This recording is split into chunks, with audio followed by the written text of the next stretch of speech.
नमस्कार, मैं नाज़मीन खान और आप देख रहे हैं SP9 न्यूज़। उत्तर प्रदेश में उपचुनाव की तारीखों में बदलाव कराया गया, जहां 13 नवंबर को चुनाव उत्तर प्रदेश में होने थे। वहीं त्योहारों का हवाला देते हुए इसकी तारीख 20 नवंबर कर दी गई। अब उत्तर प्रदेश के उपचुनाव 20 नवंबर को होंगे। ऐसे में उपचुनावों को नजदीक आता हुआ देख समाजवादी पार्टी और भारतीय जनता पार्टी ने कमर कस ली है।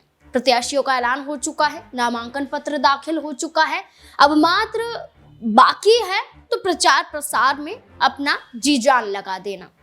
और उत्तर प्रदेश में सबसे महत्वपूर्ण विधानसभा सीट मानी जा रही है जिस पर उपचुनाव है, वो है समाजवादी पार्टी का गढ़ करहल विधानसभा सीट पर समाजवादी पार्टी की तरफ से स्टार प्रचारकों की लिस्ट भी जारी हो जाती है।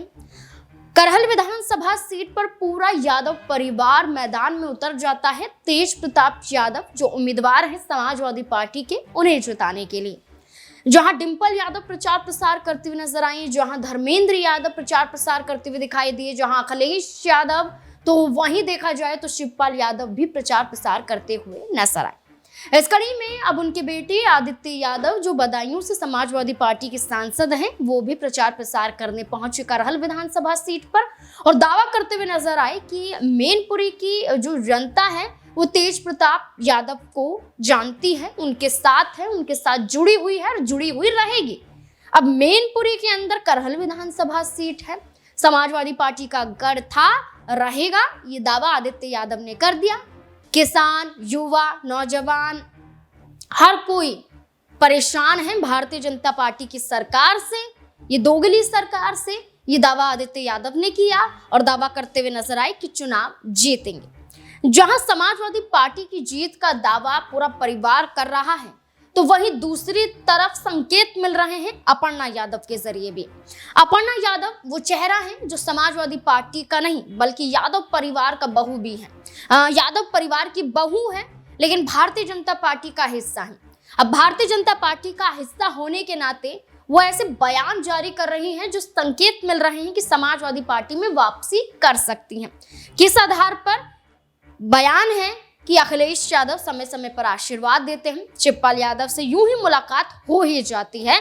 परिवार एक तरफ, राजनीति एक तरफ। करहल विधानसभा सीट पर प्रचार प्रसार जरूर करूंगी और एक तरफ रिश्तों का हवाला देते हुए कि तेज प्रताप यादव उनके जीजा हैं और सीधे तौर पर उन्होंने ये साफ कर दिया है कि रिश्ता है, रिश्ता जुड़ा रहेगा, रिश्ता कोई तोड़ नहीं सकता है। राजनीति में आने से पहले या राजनीति में आने के बाद वो रिश्ता वैसे का वैसा ही रहेगा और ये साबित कर दिया है। और एक वक्त पर खुद शिवपाल यादव के बेटे आदित्य यादव अपर्णा यादव के समर्थन में बोलते हुए नजर आए थे।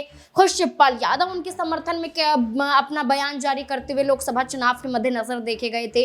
अब यही आधार माना जा रहा है कि आदित्य यादव तो प्रचार प्रसार में आ गए, शिवपाल यादव भी आ गए। बड़े संकेत अपर्णा यादव की वापसी को लेकर भी दिया जा रहा है और खुद अपर्णा यादव भी इशारों में यही संकेत देती हुई दिखाई दे रही है। अब देखना होगा कि आखिरकार क्या कुछ करहल विधानसभा सीट पर घटने वाला है, क्योंकि कुछ दिनों का समय तो बाकी है, लेकिन परिवार की एकजुटता कहीं ना कहीं मिसाल बनकर भारतीय जनता पार्टी की मुश्किलों को बढ़ा रही है। अब देखना होगा इस कड़ी में अपर्णा यादव क्या फैसला लेती हैं। इस पूरे मुद्दे को लेकर अब आपकी राय क्या है? अपनी राय कमेंट सेक्शन में जरूर दें। देखते रहें SP9 न्यूज़। धन्यवाद। देता हूं कि आज की इस कार्यक्रम में, इस सभा में आकर आपने जो इस कार्यक्रम की शोभा बढ़ाई है तथा एक विश्वास मंच पर बैठे हमारे नेताओं को दिलाया है कि जब 20 तारीख को मतदान होगा तो निश्चित तौर पे एक बार फिर से करहल विधानसभा से आप तेज प्रताप यादव को लाखों लाख वोटों से यहाँ से जिता कर विधानसभा भेजने का आप काम करेंगे। जहां तक मैनपुरी या करहल की बात है तो इसमें कोई संदेह नहीं है कि समाजवादियों का गढ़ से ज्यादा घर रहा है। यहाँ पे हम सब ने भी बचपन से खेलना कूदना सीखा और आगे चल के राजनीति में अगर आए हैं तो अपने बुजुर्गों के आशीर्वाद से आए हैं। आज ऐसे ही एक नौजवान अपने भाई तेज प्रताप यादव जो पूर्व में आपके सांसद भी रहे और जब सांसद नहीं थे मुझे बड़ा गर्व और खुशी होती है कहते हुए कि सांसद ना रहते हुए भी चाहे शादी होती होगी या गमी होती होगी, निश्चित तेज प्रताप यादव आपके बीच में रह के आपके सहयोग में रहते थे। आज ऐसे समय पे जहां पे भारतीय जनता पार्टी की प्रदेश में भी सरकार है, केंद्र में भी सरकार है, हमें बड़े दुख से कहना पड़ता है कि जब ये लोग आए थे सरकार में तो भ्रष्टाचार खत्म करने की बातें करते थे, किस तरीके से रोजगार देने की बातें करते थे, किसान की आय दुगनी करने की बातें करते थे। लेकिन आज वास्तविकता ये है कि चाहे किसान हो या नौजवान हो, हर वर्ग का व्यक्ति पीड़ित अपने आप को महसूस करता है। चाहे किसान हो तो लगातार फसल के घटते दाम है, और अभी आपने हाल ही में देखा हजारों मीट्रिक टन खाद इटावा से मैनपुरी तक आई, लेकिन सेंटरों तक नहीं पहुंच पाई। मुसीबत ये तक किसानों के लिए रही कि जहां किसानों के बड़े खेत हो तो भी एक एक बोरी, दो दो बोरी खेत खाद के डीएपी की से आपको काम चलाना पड़ा है। जो बोरी कहीं 1300 रुपए की मिल सकती थी, उसको ब्लैक में आपको मजबूरी में 1600 रुपए का खरीदने में आपको मजबूर किया गया है। आज इस बढ़ती महंगाई में मैं आप सभी लोगों से यह आग्रह करना चाहता हूं, हम अलग अलग समाज से आते हो, अलग अलग वर्गों से आते हो, लेकिन महंगाई की मार आज हम सब पे पड़ी है। चाहे हमारी माताएं हो, आपको घर चलाने में आज कितनी कठिनाई होती है ये किसी से छुपा नहीं है। दाल के दाम, चावल के दाम, आलू प्याज के दाम आज किस तरीके से आसमान छू रहे हैं आपने हमने देखा है। हमारी बहनें जो पढ़ लिख के रोजगार के लिए कहीं बड़े शहर में काम करने जाना चाहती हो, जिनकी इच्छा होती हो कि बड़े शहर में काम करके अपनी माता अपने पिता के घर को आगे बढ़ाने में हाथ बटाएं, आज जब वो बेरोजगार अपने घर पे बैठी हैं तो उस दुख को समझने में मैं समझता हूं आप माताएं बहनों का अहम सबसे ज्यादा रोल होता है।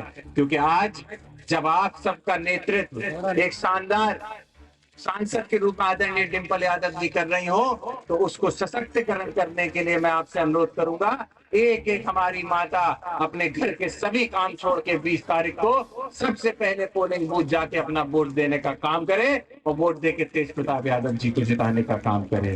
साथ ही मैं संगठन के भी सभी लोगों से अनुरोध करूंगा, चुनाव भले ही तेज प्रताप जी लड़ रहे हो, हम सब यहाँ प्रचार कर रहे हैं, लेकिन सही मायने में चुनाव संगठन ही लड़ता है। संगठन से भी कहूंगा कि चाहे बूथ स्तर के हमारे पदाधिकारी हैं, सबको सहयोग करें। जिस दिन 20 तारीख को मतदान होगा, पुलिस प्रशासन बहुत शक्ति आपको दिखाने वाला है।